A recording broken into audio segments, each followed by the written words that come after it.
Hey, this is David Miller with the Miller Group of Keller Williams Realty, and I'm here to help you get real estate smart. All right, the new real estate stats just came out for the month of July, and they are juicy. Let me tell you. So let's start with inventory. Inventory for the third or fourth straight month has gone up, and actually it didn't just trickle up, it went up by about 500 homes. And out of those 500 homes, about 360 of those were single family homes.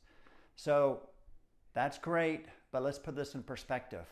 The inventory is still about 43% lower than it was this same time last year. So it's still a very strong seller's market because the inventory is so low. However, we are seeing more listings. Listings went up by about 2% versus last month.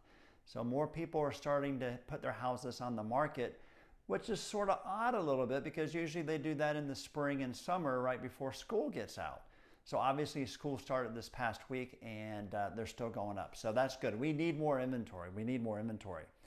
Prices. So with inventory low and demand still historically high, if you know anything about economics, that means that pricing is going to go up. So it's definitely happening here in Orlando. This is like the 10th straight month that the rate of appreciation is double digits. And right now we're at 18.5% higher than this same time last year. Now you may think that a lot. You may think that that is a lot. However, you may not know this, but the top city that has the most appreciation is Austin, Texas. You're never going to guess what that is. Their pricing went up 43% versus the same time last year. Do you think they're going to have an affordability issue? I definitely think so. Sales actually went down about 14% for July, which is a little interesting as well because typically the end of the summer is when everybody's trying to get moved in before the kids go to school. So I relate that to the lack of inventory. If there's no homes to sell, there's no homes to buy.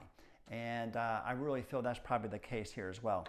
For you people waiting on distressed properties, they still only represent 1% of the closed sales in this area. So if you're looking for a good deal by getting a bank-owned property or short sale, there are not many to be had. And to be honest with you, when they do price them, they're really priced at market value. They're not as good as they used to be back in the dead of the market. Interest rates for the third month in a row dropped. The average interest rate last month in July was 2.87%. Okay? Let me tell you something, as my wife always tells me, let me tell you something. That is not going to stay low. What's happening right now is that the government is buying the government-backed loans. They're not going to do that forever. What's going to happen is that the inflation is going to start kicking in, which it already has, and the government's going to stop buying those loans. Actually, today and yesterday, the stocks took a beating because they're expecting that to happen. And when that happens, the rates are going to start going up. So if you are thinking about buying a house, don't wait. This is the time to do it, that you can lock in a 30-year mortgage at an interest rate below 3%.